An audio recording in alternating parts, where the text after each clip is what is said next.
우리가 흔히 쓰고 있는 말 중에 이런 표현이 있습니다. 쪽집게 무당 같다, 귀신같이 알아맞힌다, 뭐 그런 표현이 있죠. 근데 간혹 이것이 습관적으로 쓰이다 보니까 감히 하나님께도 이렇게 표현할 때가 있습니다. 야, 하나님께서는 귀신 같아. 하나님께서는 쪽집게 무당같이 어떻게 잘 아시지? 뭐 이렇게 표현할 때가 있는데 참 넌센스가 아닐 수가 없습니다. 오늘 본문 39절에 보면 그가 나의 행한 모든 것을 내게 말했다, 그런 표현이 나오고 있습니다. 그 이야기는 이 여인이 생전 처음 보는 분인데 그럼에도 불구하고 누군지 나를 알아맞히고 내가 어떤 삶을 살고 있었는지 속속들이 알아맞혔다 하는 그런 그 표현이겠죠. 그렇지만 사실 이 여인이 사마리아 도성에 있는 사람들에게 복음을 증거하러 가고 예수님을 전하러 갔던 데는 그것이 주 원인은 아니었던 것 같습니다. 29절에 있는 말씀도 거슬러 올라가서 보면 나의 행한 모든 일을 내게 말한 사람을 와보라, 이는 그리스도가 아니냐, 이렇게 전했어요. 그러면 그 여인이 지금 주안점을 두고 전한 말씀이 무엇인가?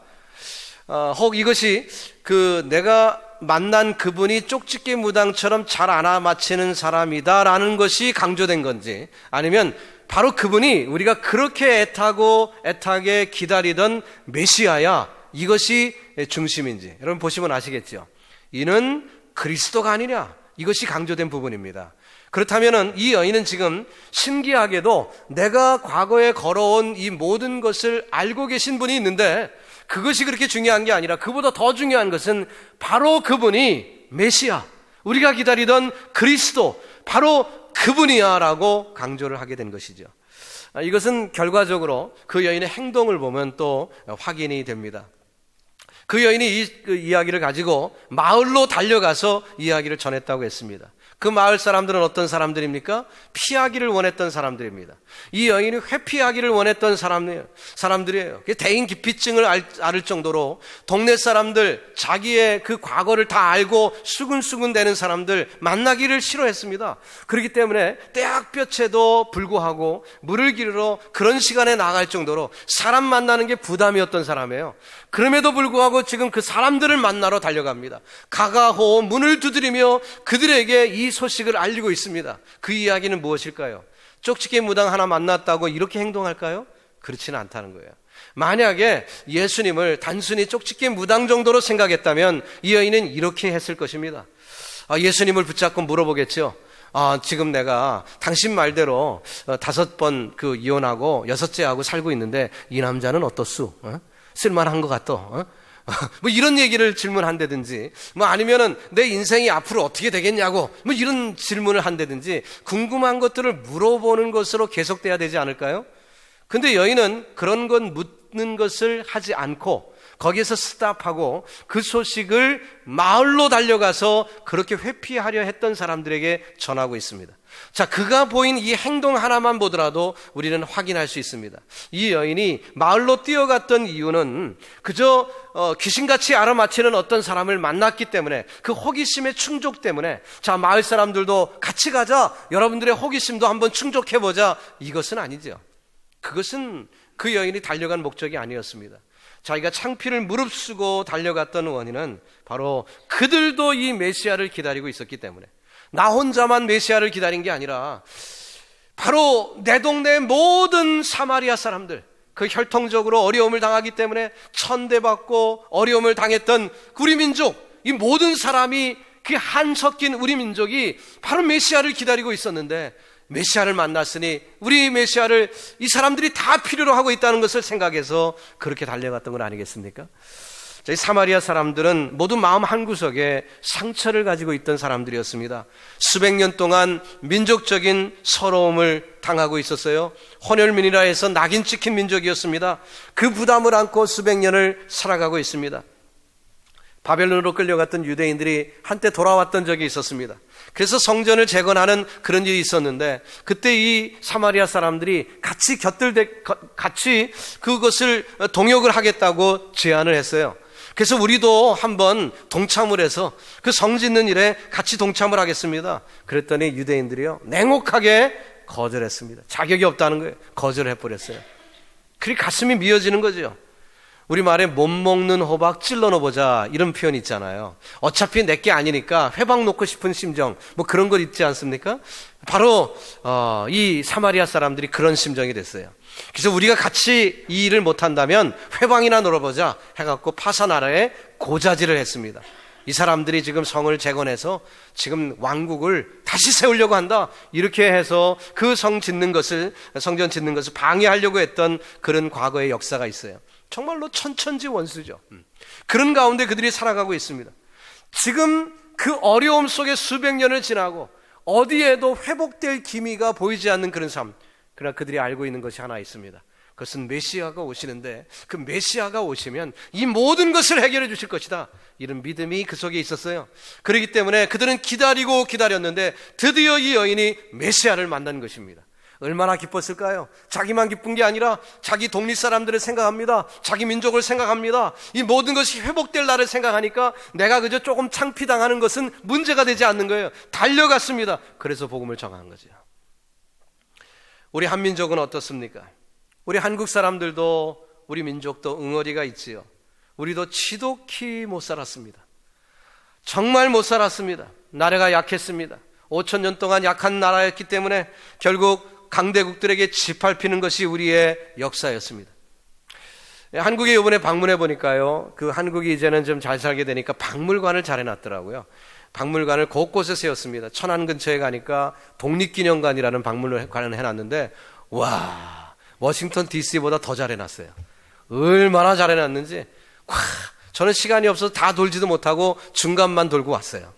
그런데 그 역사를 얼마나 잘 구현해 놓고 또 설명도 잘 해놓고 했는지 정말 감동을 했습니다. 서울에도 박물관 새롭게 생긴 게 얼마나 많은지, 근대사에 대한 것도 있고 역사 박물관, 뭐 박물관 이름도 굉장히 많습니다. 뭐 어쨌든 근데 그 모습을 이렇게 보면서 참 옛날에 그 저도 어렸을 때 보았던 그 판자촌 말이에요. 판자촌. 그리고 그 못 살 때 이렇게 있었던 그런 흔적들을 이렇게 보면서 말이죠. 아이고, 저런 일이 있었는데, 그렇게 옛날 얘기로 지금 치부하고 있습니다만은 참 우리 민족은 과거에 참 못 살았어요.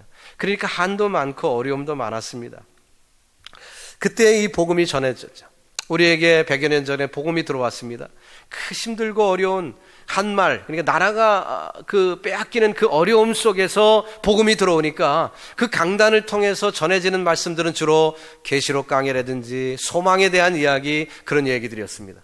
그러다 일제 치하를 고통스럽게 당하고 또 해방이 되었지만 그러나 여전히 어려움 속에 있어요. 경제적으로도 몹시 어려우니 아픈 사람도 많았습니다. 그러니까 복음 중에 나타나는 이야기들은 주로 예수 믿으면 병 낫고 예수 믿으면 잘 살게 된다, 이런 기복적인 설교가 통하던 시절이 있었습니다. 하나님께서도 우리 민족의 불쌍함을 아시기 때문에 많은 기적을 베푸시고 교회마다, 강산마다, 기도원마다 기적의 역사가 일어났습니다. 그러니 많은 이들이 교회를 찾아오게 됐고 교회는 부흥을 했어요. 자, 지금 이 시점에, 교회가 많이 부흥한 이 시점에 우리가 성경을 우리 가슴에 얹고 한번 생각을 해봅시다. 양심적으로, 신앙 양심적으로 한번 생각해 봅시다. 우리가 병 낫고 잘 살게 되는 게 중요하지만 그게 교회의 궁극적인 목적입니까? 솔직히 말해서 아니잖아요. 아니잖아요. 잘 살게 되는 것 중요합니다. 병 걸렸으면 낫는 게 소망이지요. 그러나 그것이 교회의 궁극적인 목적은 아닙니다. 순간적으로 우리에게 필요한 요소입니다. 맞아요. 병이 걸렸으면 낫기를 바라는 것 당연한 거고 병 나면 좋은 것이죠. 또 하나님은 능력이 있으십니다. 그래서 우리에게 긍휼을 베푸실 때도 있습니다. 그러나 궁극적이라는 표현을 쓰면서 과연 가장 근본적인 중요한 것은 무엇일까?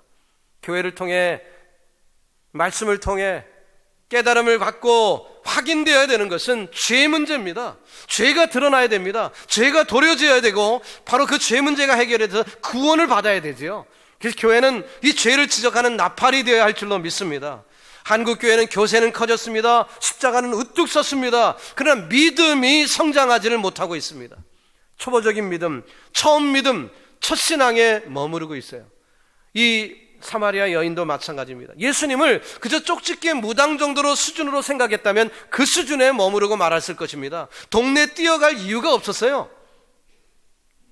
그러나 이 여인이 동네에 뛰어갈 수 있었던 것은, 창피를 무릅쓰고 뛰어갈 수 있었던 것은, 비록 내가 창피를 당한다 할지라도, 비록 내가 어려움을 당한다 할지라도 저들이 구원을 받아야 되겠다, 저들이 해방을 받아야 되겠다, 내가 맛본 이 생수를 저들도 맛봐야 되겠다 하는 간절한 마음 가운데 나아간 것 아니겠습니까?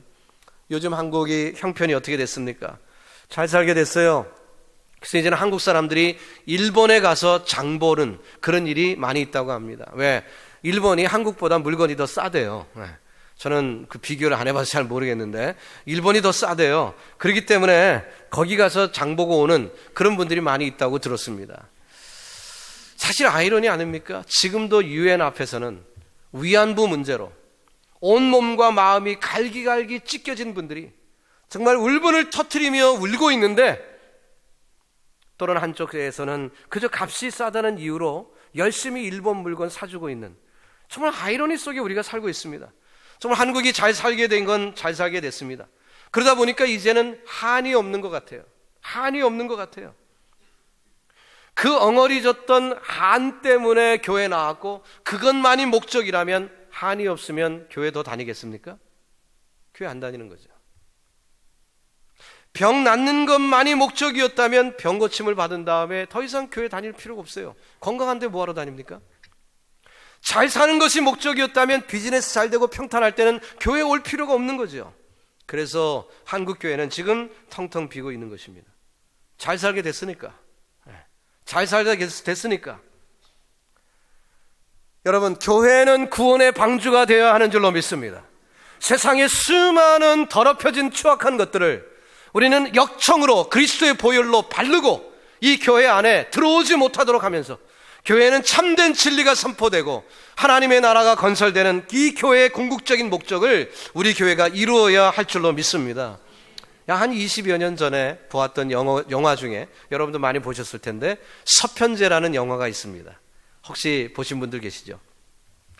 창소리에 대한 그런 민속적인 영화인데요. 내용을 다 얘기할 필요는 없고, 창은 한이 섞여야 득음을 한다는 거예요. 그래서 이렇게 하는데, 죄송합니다. 제가 득음을 못해서 제대로 흉내를 못 내는데요. 어쨌든 뭐 그렇게 하는데, 이제 한이 있어야 이게 소리가 애처롭게 들리면서 이게 제대로 된다는 거예요. 근데 그 아버지가 딸에게 창을 가르치는데, 이 아이가 한이 없으니까 이 소리를 득음을 못하는 거예요. 그래서 이 아버지가 창에 미친 사람이니까 그 딸에게 한을 주기 위해서 생짜로 눈을 멀게 합니다. 독약을 타갖고 먹여갖고 눈 멀게 하는 거예요. 눈을 멀었어요. 눈이 머니까 어떻게 됩니까? 한이 생겼어요. 한이 생기니까 드디어 득음을 하는 거예요. 그래갖고 그 창소리가 구슬퍼지고 뭐 소리가 뭐 애처로웠다 뭐 하는 내용이 그 중간에 이렇게 있는데, 어쨌든 이 한이 있는 민족이에요, 우리 민족이. 그러니까 그런 영화가 그 당시에는 제일 많이 보여진 그런 영화였다고도 합니다. 그렇지만 복음을, 저와 여러분이 접하고 있는 하나님의 말씀, 이 복음을 한풀이 수준으로 이해하면 곤란하다는 거예요. 한풀이 수준으로 이해하면 곤란하다는 거예요. 다른 곳에서의 예수님의 사역과 지금 수가성에서의 예수님의 사역을 좀 비교해보면 특징적인 것이 하나 나타납니다. 그건 뭐냐면요, 여기서는요 이적을 행하시지 않았어요. 이 수가성에서는 장님을 뭐 눈을 뜨게 했다든지 안진뱅이가 일어났다든지 뭐 그 흔한 그 이적들을 이 수가성에서 행하시지 않았습니다. 그럼에도 불구하고 오늘 성경에 보니까 많은 사람들이 예수를 믿게 됐다, 이렇게 기록하고 있습니다. 이 점이 상당히 중요하다는 것입니다. 우리 한국교회가 아직도 극복하지 못하는 것은 이 기복주의가 판을 치고 있다는 것입니다. 물론 기적을 부인하는 것이 아닙니다. 기적은 있습니다. 하나님은 능력의 하나님이요 긍휼을 베푸실 때 기적을 나타내 주십니다. 하나님은 은혜로 우리에게 이적을 베푸시고 이적을 체험할 수 있습니다. 이 일은 저와 여러분이 속한 우리 퀸스 한인교회에서도 많이 경험된 바고, 저 역시도 체험한 사람이에요. 하나님이 베푸신 은혜를 체험한 사람입니다. 자, 그렇지만 그것 때문에 예수 믿는다고 얘기한다면 곤란하다는 거예요. 그것 때문에 교회의 뜰을 밟을 수 있어요. 그것 때문에 교회에 나올 수 있어요. 지지리도 못 사니까 주변의 사람이 그러지 말고 한번 예수 믿어봐, 예수 믿어봐, 교회 한번 다녀봐. 그 이야기를 듣고 도저히 문제가 해결이 되지 않으니까 교회 나왔다 은혜 받는 그런 사람들이 있어요. 그러나 우리의 신앙이 거기서 멈추면 안 된다는 얘기를 하는 것입니다. 사마리아의 여인이 문제 때문에 우물가에 나왔고 문제 때문에 예수님을 접하게 됩니다. 그렇지만 거기에서 머물렀다면 사마리아 성의 구원은 베풀어지지 않은 거예요. 거기에서 머물렀다면. 고쳐주면 믿고 안 고쳐주면 안 믿겠다? 이런 신앙이면 곤란한 거죠. 그건 성경이 말씀하는 올바른 신앙이 아닌 것입니다. 하나님은 저와 여러분을 사랑하는 줄로 믿습니다. 그렇기 때문에 우리가 질병 가운데 있거나 우리가 재물로 인하여 물질로 인하여 늘 고통하고 그것을 하나님이 원하실까요? 근본적으로 하나님이 원하시지 않을 거예요. 맞습니다. 하나님이 우리가 그래도 여유 있게 살고 건강하게 살기를 원하실 거예요. 그렇지만 동시에 우리가 그런 물질적인 것에 머무르지 않기를 원하신다는 거죠. 천국의 삶을 예비하셨기 때문에 일시적인 세상 것에 눈이 멀어서 거기에서 멈추기를 주님은 원하시지 않습니다. 우리의 믿음이 성장하기를 주님은 원하시죠. 우리의 믿음이 자라기를 원하시는 것입니다. 최소한 사마리아 성에는 별다른 이적이 없었음에도 불구하고 수많은 사람들이 주님 앞에 나왔습니다. 41절을 보면 아주 분명하게 말씀이 기록되어 있습니다. 다시 한번 봅니다. 예수의 말씀을 인하여, 무엇을 인하여요? 말씀을 인하여 믿는 자가 더욱 많아. 그러니까 예수님이 계속 쪽집게 무당 역할을 했기 때문에 많이 믿는 게 아니라 주님의 말씀을 인하여 믿는 자가 많아졌고, 그 여자에게 말하되, 오히려 이제 믿음이 생긴 사람들이 그 여인에게 말합니다. 이제 우리가 믿는 것은 내 말을 인함이 아니라, 무슨 얘기죠? 네가 조금 전에 얘기한 대로 예수님이 쪽집게야, 이 얘기 때문에 우리가 믿는 게 아니라 이는 우리가 친히 듣고, 뭘 들어요? 주의 말씀을 듣고 그가 참으로 세상의 구주신 줄, 메시아인 줄 알미니라 하였더라. 분명하게 라지칼리 성경이 우리에게 증거하고 있습니다. 그들은 말씀을 들었습니다. 그들은 말씀을 체험했습니다. 그들은 예수를 경험했습니다.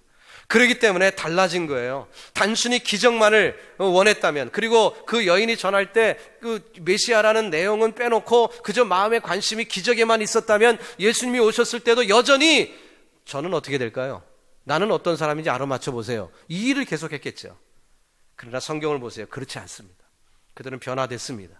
그들은 예수님을 만났습니다. 예수님을 체험했습니다. 목적이 달라졌기 때문에 그들의 관심사가 자기의 쪽집게 어떤 그런 것이 아니라 관심사가 저 하늘나라 복음, 예수 그리스도 생명의 말씀, 관심이 달라졌어요. 여러분과 저에게 그런 축복이 임하기를 주님의 이름으로 축원합니다. 하나님께서 천지 만물을 창조하셨습니다. 무엇으로 지으셨습니까? 말씀으로 지으셨습니다.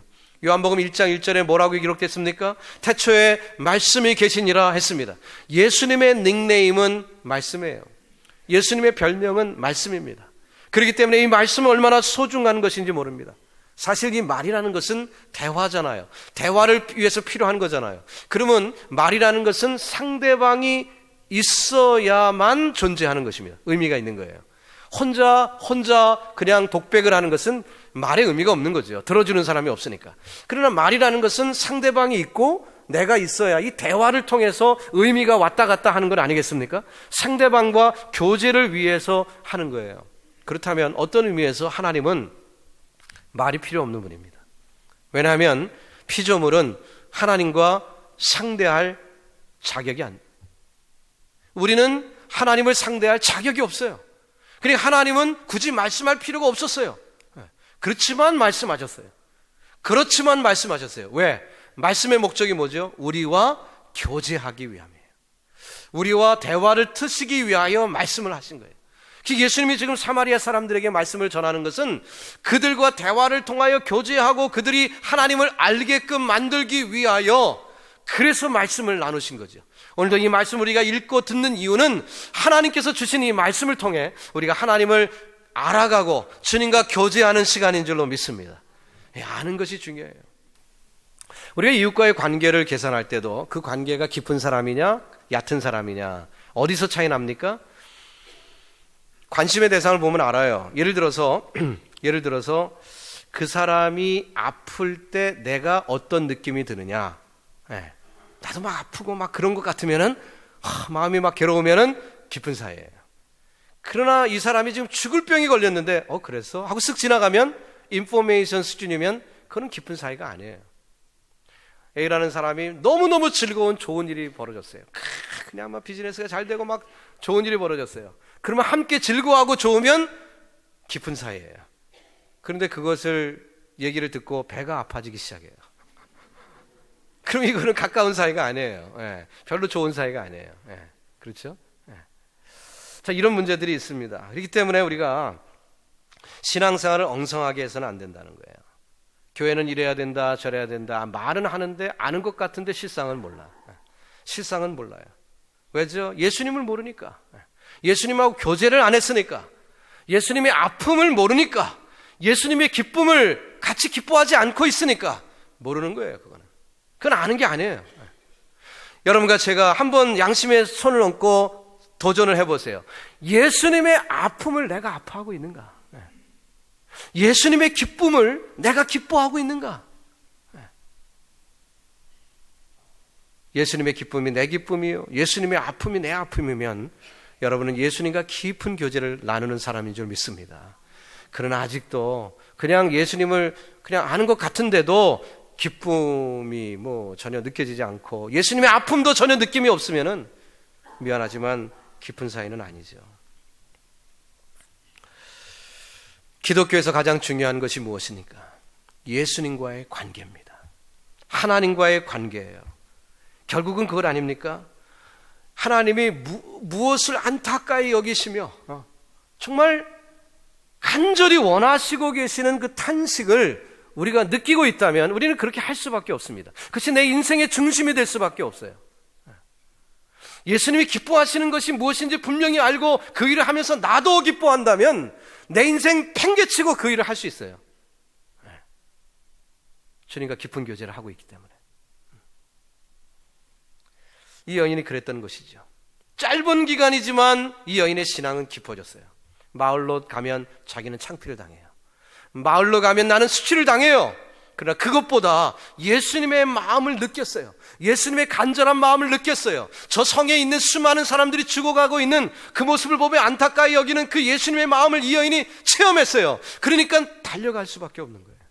내가 비록 창피를 당한다 할지라도, 내가 비록 수치를 당한다 할지라도 달려갈 수밖에 없어요. 주님께서 거기에 은혜를 베푸신 것입니다. 여러분, 우리가 가까운 사이면은 기쁨도 같이 나눌 수 있어요. 또 가까운 사이면 아픔도 같이 나누는 거예요. 이 여인은 예수님의 기쁨에 동참하고 예수님의 안타까움을 함께 체험하며 그 일을 경험한 것입니다. 당장 동네에 뛰어들어갔어요. 처음에 반응은 시큰둥했겠죠. 그러나 이 여인이 변화됐습니다. 조금도 창피 여기지 않아요. 옛날에는 조금 얘기만 꺼내면 그냥 시큰둥해가고 막 팍 튕기는 그런 사람이었는데, 아니 자기의 부끄러운 얘기를 스스스스 하면서 이렇게 얘기한 그분 메시아 아니겠느냐, 메시아니까 한번 가서 보자, 이렇게 얘기를 하는 거예요. 어이구, 뭔가 변화됐구나, 진짠가 보다, 달려가 보자. 그들도 예수님을 만나 주님을 체험하게 됩니다. 오늘날도 하나님께서는 부끄러운 사람들을 쓰십니다. 연약한 자들을 쓰세요. 희한하게 잘 나가는 사람들 쓰기보다 연약한 자들을 쓰십니다. 여러분 생각해 보세요. 하나님 말씀 잘 들을 대상이라면 천사를 쓰시는 게 낫지요. 천사들은 절대 복종할 텐데. 그런데 왜 추한 인간을 쓰실까요? 이유가 뭘까요? 인간에게는 살아있는 간증이 있기 때문에 그래요. 우리는 서름당해 봤습니다. 그러나 천사는 서름당해 본 적이 없어요. 우리는 굶어본 적도 있고 우리는 쫓김을 당한 본 적도 있어요. 그러나 천사들은 그것 때문에 고민해 본 적이 없어요. 주님은 우리같이 연약한 지체들을 쓰시기를 원하십니다. 여인의 간증은 호소력이 있었습니다. 생생하게 살아있는 적용이 나타났습니다. 주님을 만난 자 부끄러움 없습니다. 이미 용서받았기 때문인 줄로 믿습니다. 사람들은 여인의 말을 듣고 그냥 앉아있을 수가 없어요. 달려갔지요. 주님을 만났습니다. 주님의 발자락을 붙잡고 더 유하기를 요청했더니 40절의 말씀을 보니까 예수님이 이틀 더 유하기로 하셨어요. 그래서 그들에게 주옥 같은 말씀을 전하고 그 성이 주님 앞에 돌아오는 놀라운 축복을 경험하게 되었습니다. 자, 주를 믿게 된 동기가 무엇이라고요? 42절 다시 한번 리마인드 위에서 읽습니다. 그 여자에게 말하되 이제 우리가 믿는 것은 내 말을 인함이 아니니 이는 우리가 친히 듣고 그가 참으로 세상의 구주신 줄 알미니라 하였더라. 아멘. 여러분, 저와 여러분도 이런 체험적인 신앙 나누기를 주님의 이름으로 축원합니다. 예수가 메시아다 체험했다는 거예요. 그러나 유대인들은 그런 반응을 보이지 못했습니다. 누가복음 14장 16절 이하에 보면 예수님의 안타까운 말씀이 기록되어 있는데 거기에 보니까 나는 밭을 샀으니까 못 갑니다. 나는 소를 샀으니까 못 갑니다. 나는 장가 들었으니까 못 갑니다. 이렇게 핑계를 댑니다. 주님의 안타까운 심정이죠. 그 주님의 안타까운 심정을 이 여인은 같이 누렸어요. 그렇기 때문에 함께 나누기를 원했고 함께 증거한 것입니다. 여러분, 저와 여러분에게 무엇이 더 급할까요? 밭을 사는 것, 소를 테스트하는 것, 장가 가는 일이 더 급합니까? 그것이 더 소중한가요? 참된 예수 그리스도 메시아를 만나면 중요시 여기는 게 바뀔 줄로 믿습니다. 내가 창피한 것, 내 체면 아무 상관없어요. 아무 상관없어요. 사랑하는 성도 여러분, 최근에 여러분이 몹시 낮아지신 경험을 하신 적이 있습니까? 그냥 낮아지세요. 그냥 낮아지세요. 괜찮아요. 왜? 예수님도 십자가에 못 박이셨는데 괜찮아요. 천대 받아도 돼요. 오히려 교만하면 천국 못 갑니다. 교만 가지고는 천국 못 갑니다. 그것이 극복돼야만 천국 가지요. 말씀을 체험하는 귀한 성도들 되시기를 주님의 이름으로 축원합니다.